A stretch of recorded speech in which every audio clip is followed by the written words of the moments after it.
कल जब से रिजल्ट आया है तब से नई सरकार बनने को लेकर बहुत बातें चल रही हैं। सब अपना अपना गणित लगा रहे हैं, लेकिन नरेंद्र मोदी ने 24 घंटे में सबके गुणागणित पर पानी फेर दिया। नरेंद्र मोदी ने कोई गुंजाइश ही नहीं छोड़ी कि किसी तरह का कोई जोड़ तोड़ हो सके। इसलिए आप देखिए कि तुरंत सारे काम निपटाए जा रहे हैं। नरेंद्र मोदी ने एनडीए के सारे नेताओं को दिल्ली बुलाकर आज मीटिंग भी कर ली और इस मीटिंग में एनडीए के सारे नेताओं ने कंफर्म कर दिया कि आएगा तो मोदी ही।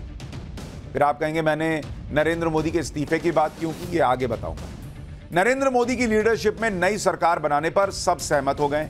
सबने कंफर्म भी कर दिया है कि वो कहीं इधर उधर नहीं जाने वाले। सबने नरेंद्र मोदी को एनडीए का नेता चुन लिया है, यानी नरेंद्र मोदी के थर्ड टर्म पर अब किसी तरह का कोई डाउट दिख नहीं रहा।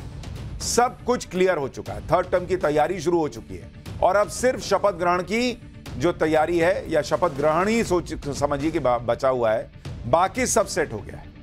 हालांकि आज एनडीए की मीटिंग पीएम आवास पर हुई और इस मीटिंग में एक प्रस्ताव पारित किया गया।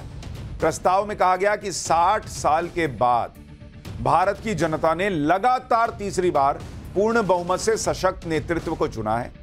एनडीए ने नरेंद्र मोदी के नेतृत्व में एकजुटता से चुनाव लड़ा और जीता। सभी एनडीए के नेता सर्वसम्मति से नरेंद्र मोदी को अपना नेता चुनते हैं।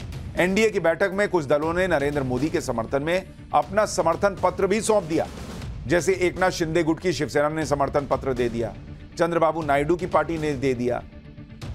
देखिए, नरेंद्र मोदी को पता है कि इंडी गठबंधन वाले भी कुछ खेल करने के बारे में सोच तो रहे हो, इसलिए नरेंद्र मोदी ने ऐसी कोई गुंजाइश ही नहीं छोड़ी कि मामला इधर से उधर हो जाए। इसलिए अगर आप देखेंगे कि कैसे 24 घंटे में फटाफट खटाखट सारे काम हो गए इंपॉर्टेंट, जैसे नई सरकार के गठन की प्रक्रिया शुरू करने के लिए प्रधानमंत्री ने आज अपना इस्तीफा दे दिया, क्योंकि अभी तक वो पिछली लोकसभा जो चल रही थी उसके प्रधानमंत्री थे उसमें, तो वो इस्तीफा देंगे तब तो नए प्राइम मिनिस्टर बनेंगे, तो इसलिए उन्होंने अपने पद से इस्तीफा दिया। यही प्रक्रिया होती है। नई सरकार के शपथ ग्रहण की तैयारी भी शुरू हो गई, जो 8 जून को शपथ ग्रहण हो सकता है कहा जा रहा है। एनडीए के सारे नेताओं को बुलाकर आज शाम 4 बजे पीएम आवास पर मीटिंग भी कर ली गई। एनडीए की मीटिंग से यह बड़ा मैसेज दे दिया गया कि कोई कहीं नहीं जा रहा, सब एकजुट हैं। एनडीए की मीटिंग में जिस तरह की तस्वीरें आई उससे भी क्लियर लग रहा है कि नरेंद्र मोदी रिलैक्स हैं। एनडीए के सारे नेता रिलैक्स हैं, सब ऑल इज वेल है और फील गुड वाला माहौल है। आप नीतीश कुमार देखिए, मुस्कुरा रहे हैं। चंद्रबाबू नायडू, नरेंद्र मोदी, सब बढ़िया माहौल में बातचीत हुई। अच्छा, इन तस्वीरों में अगर आप ध्यान से देखेंगे तो नरेंद्र मोदी के ठीक बगल में चंद्रबाबू नायडू बैठे हुए हैं और फिर उनके बगल में नीतीश कुमार बैठे हुए। इन्हीं दो नेताओं पर इंडी गठबंधन की नजर थी, लेकिन चंद्रबाबू नायडू हो या नीतीश कुमार, इनके हाव भाव को देखकर कोई कह भी नहीं सकता कि सब कंफर्टेबल नहीं है। सब दिख रहा है कि भाई कंफर्टेबल है, हंसी मजाक का माहौल चल रहा है। नई सरकार बनाने में कहीं कोई दिक्कत दिख तो नहीं रही है। मीटिंग में पीएम मोदी हंसते हुए बात करते दिख रहे हैं, चंद्रबाबू नायडू से बात कर रहे हैं, नीतीश कुमार से बात कर रहे हैं। इससे पहले आज सुबह से एक फोटो की बड़ी चर्चा हो रही थी, जिसमें नीतीश कुमार और तेजस्वी यादव एक ही प्लेन से पटना से दिल्ली आ रहे थे। तस्वीर में पहले तेजस्वी नीतीश कुमार की पीछे वाली सीट पर बैठे दिखे, फिर साथ में आकर बैठ गए। इन्हीं तस्वीरों के बाद चर्चा होने लगी कि कहीं कुछ खेल तो नहीं होने वाला, दोनों एक प्लेन से आए। अरे भाई, तो एक प्लेन से दोनों निकले 10:30 बजे, कॉमन प्लेन है, मतलब कोई प्राइवेट जेट में तो साथ में नहीं आए, आगे पीछे बैठे हैं। तेजस्वी यादव का चेहरा उतरा हुआ था, उन्होंने मेहनत की, वैसा रिजल्ट नहीं आया तो थोड़ा दुखी होंगे, देखिए आंखों से लग रहा है। बाद में तेजस्वी यादव से पूछा गया कि नीतीश कुमार से क्या बात हुई, तो उन्होंने ये कहकर सस्पेंस बढ़ा दिया कि सारी बातें सामने नहीं बताई जाती। एक बार तेजस्वी यादव को सुनिए, फिर आपको नीतीश कुमार पर इनसाइड स्टोरी बताता हूं कि नीतीश कुमार ने आज क्या बातें कही हैं मीटिंग में। नहीं, सलाम दुआ हुई, फिर देखिए कि मेरा सीट पीछे लौट था, तो बाद में वो देखे आए हैं तो हमको आगे बुलाए तो हम आगे चले गए। तो कुछ बात हुई, पॉलिटिकल बात? अब ये सब छोड़िए, ये सब समय पे बात किया जाता है, ये सारी बातें बाहर नहीं बताई जाती। बहुत से लोग ये कह रहे हैं कि नीतीश कुमार और नायडू के सपोर्ट के लिए बड़ी कीमत चुकानी हो, कई बड़े मंत्रालय देने हो, नहीं तो ये लोग कुछ खेल भी कर सकते हैं। लेकिन हम आपको जेडीयू के अंदर की इनसाइड स्टोरी बताते हैं कि पार्टी के अंदर क्या चल रहा है। हमारे विश्वसनीय सूत्रों के मुताबिक जेडीयू के अंदर की कहानी यह चल रही है कि नीतीश कुमार ने अब तक प्रधानमंत्री से समर्थन के बदले कुछ नहीं मांगा है, यानी एक तरह से नरेंद्र मोदी की लीडरशिप में पूरा भरोसा जताया है और बिना शर्त समर्थन दे रहे हैं नीतीश कुमार। और यह बात सुनकर हर कोई चौंक जाएगा, क्योंकि सबसे ज्यादा चर्चा है कि नीतीश कुमार तो नहीं पलटेंगे, लेकिन हमारे सोर्सेज बता रहे हैं कि नीतीश कुमार ने कुछ भी नहीं मांगा है। उन्होंने कहा कि भाई इसमें क्या मांगना, आपको समर्थन दे रहे हैं। नीतीश कुमार के करीबी सूत्रों ने बताया कि नीतीश कुमार चट्टान की तरह पीएम मोदी के साथ खड़े हैं और उन्होंने कह दिया है कि भैया भरोसा रखिए, हम नहीं पलटने वाले। यह भी पता चला है कि नीतीश कुमार ने तो कुछ मांगा नहीं, लेकिन बीजेपी की तरफ से सरकार में जेडीयू को 2 कैबिनेट मंत्री और 2 राज्य मंत्री का ऑफर दिया गया है। आज दिल्ली पहुंचकर खुद नीतीश कुमार ने भी यह साफ कर दिया कि वो एनडीए के साथ हैं। मीडिया से बात करते हुए नीतीश कुमार ने कहा कि सरकार तो बनेगी ही। एक बार नीतीश कुमार को भी सुन लीजिए।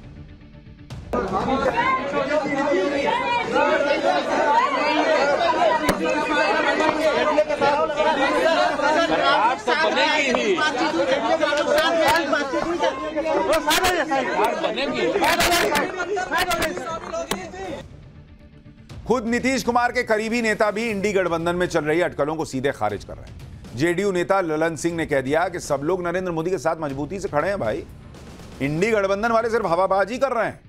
सुनिए नीतीश कुमार के करीबी ललन सिंह क्या कह रहे हैं।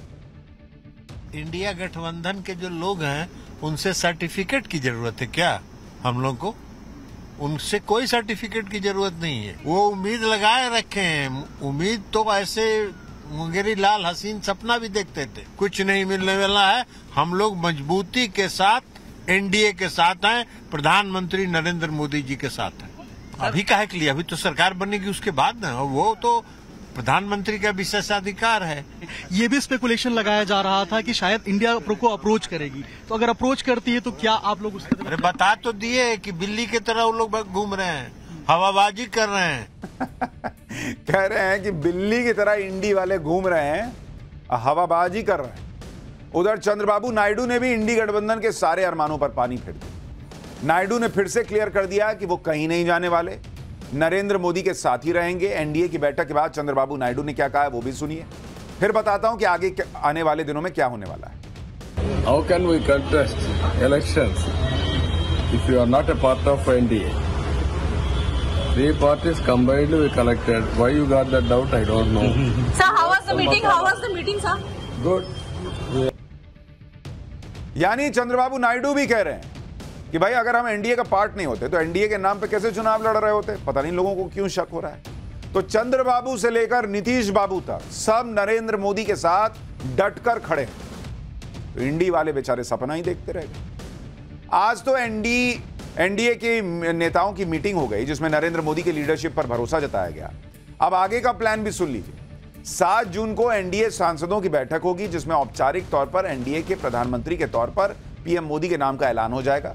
इसके बाद 8 जून को पीएम मोदी तीसरी बार प्रधानमंत्री पद की शपथ लेंगे, यह भी बताया जा रहा है। यानी एनडीए का कोई पार्टनर कहीं नहीं जा रहा, सब नरेंद्र मोदी के साथ हैं। अगर एनडीए की पूरी पिक्चर देखें तो इसमें बीजेपी को मिलाकर 14 पार्टियां हैं। बीजेपी के पास सबसे ज्यादा 240 सीटें मौजूद हैं।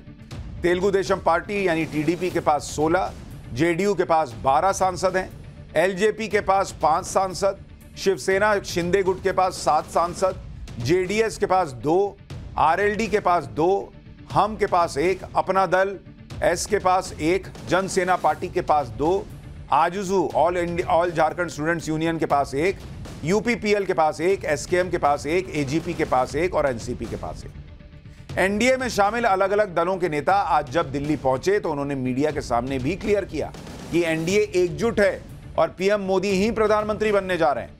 एक बार एनडीए के घटक दलों के नेताओं को सुनिए, फिर आपको बताता हूं कि कैसे विदेश से नेताओं के फोन आने लगे हैं प्रधानमंत्री मोदी।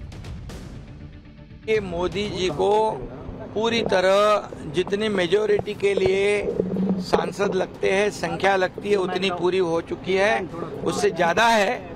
और एनडीए की सरकार मोदी जी के नेतृत्व में बनेगी, उनका मैं अभिनंदन करता हूं।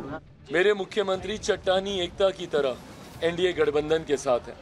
मेरा ये विश्वास न सिर्फ चुनाव दौरान जिस तरीके से जनता दल यूनाइटेड तमाम नेताओं का एनडीए के प्रति, गठबंधन के प्रति जिस ईमानदारी के साथ सबने कैंपेन किया, आज सुबह मैं मेरे मुख्यमंत्री जी से मैं मुलाकात करके भी आया हूं और ये मेरे विश्वास को बढ़ाता है कि एनडीए गठबंधन पूरी तरीके से एकजुट है। मुख्यमंत्री जी की एक अहम भूमिका रही है हम लोग के प्रदर्शन में। नीतीश जी गंभीर राजनीतिक नेता हैं, देश को दिशा देने वाले नेता हैं। और नीतीश जी ने जब फैसला लिया इंडिया को छोड़ने का, उनके फैसले से ही प्रेरित होकर लोकदल अगली पार्टी थी जिसने इंडिया को छोड़ के एनडीए का साथ आए हम। तो नीतीश जी से हम सीखने का हम उम्मीद करते हैं, मुझे और मौका मिलेगा, अवसर मिलेगा, साथ काम करेंगे एनडीए में। लेकिन सिर्फ ये नंबर 293 तक ही सीमित नहीं है, अभी एनडीए का नंबर और बढ़ सकता है। अब सुनिए कहानी में ट्विस्ट। यहां ये लोग एनडीए तोड़ने चले थे, अब सूत्रों के हवाले से खबर ये आ गई कि कई छोटे छोटे दल जिनके एक सांसद हैं या फिर कई निर्दलीय भी हैं, वो अमित शाह के संपर्क में हैं। कुल मिलाकर 18 ऐसे सांसद हैं जो अभी ना एनडीए में हैं ना इंडी गठबंधन में। ये 18-17 सांसद कौन कौन से हैं जरा ये भी देख लीजिए। इसमें निर्दलीय 7 हैं, जगन मोहन रेड्डी के 4 हैं। अच्छा, जगन मोहन रेड्डी को तो प्रधानमंत्री वैसे भी एनडीए प्लस का हिस्सा मानते हैं, तो ये 4 तो वो साथ ही मान के चल रहे हैं। नवीन पटनायक की बीजेडी के एक हैं, इनको भी एनडीए प्लस मानते रहे हैं प्रधानमंत्री, तो 7, 4, 11, 12 तो ऐसे ही हो गया। ओवैसी की एआईएमआईएम है, इसके अलावा वीपीपी है, मेघालय की voice of the people party, इसका एक सांसद है। जेडपीएम मिजोरम की जोरम पीपल्स मूवमेंट की एक सांसद, एसकेपीआर का एक और बीएपी का एक। इसमें कई दल और कई सांसद ऐसे हो सकते हैं जिनके एनडीए के साथ आने की संभावनाओं को खारिज नहीं किया जा सकता, यानी एनडीए का नंबर 293 से आगे भी जा सकता है।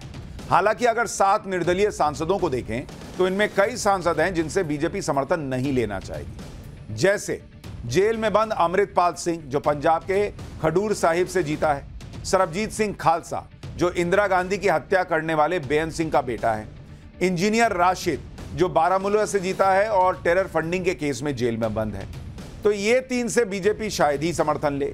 इसके अलावा विशाल पाटिल जो महाराष्ट्र की सांगली सीट से निर्दलीय जीते हैं, पप्पू यादव जो बिहार की पूर्णिया सीट से निर्दलीय जीते हैं, मोहम्मद हनीफा जो लद्दाख की सीट पर निर्दलीय जीते हैं, उमेश भाई पटेल जो दमनदीप की सीट से निर्दलीय जीते हैं। ये 7 निर्दलीय हैं। इसके अलावा इंडी गठबंधन में भी कुछ दल ऐसे हैं जो पाला बदल भी सकते हैं, जैसे आज सुबह से उद्धव ठाकरे की चर्चा चल रही है। बॉस, आज इंडी गठबंधन की बैठक में शामिल होने के लिए उद्धव ठाकरे दिल्ली नहीं आए, इन्होंने संजय राउत को भेज दिया। सूत्रों के मुताबिक उद्धव ठाकरे ने एनडीए में शामिल होने के संकेत दिए हैं। सूत्रों की माने तो हिंदुत्व की विचारधारा को आधार बनाते हुए उद्धव ठाकरे एनडीए में वापसी कर सकते हैं। अगर उद्धव ठाकरे भी एनडीए में आ गए तो नरेंद्र मोदी का नंबर 300 के पार चला जाएगा एनडीए का, क्योंकि उद्धव ठाकरे के 9 सांसद हैं और अभी एनडीए 293 पर है। तो अगर उद्धव ठाकरे आ गए तो यह मामला सीधे सीधे 302 पर पहुंच जाएगा।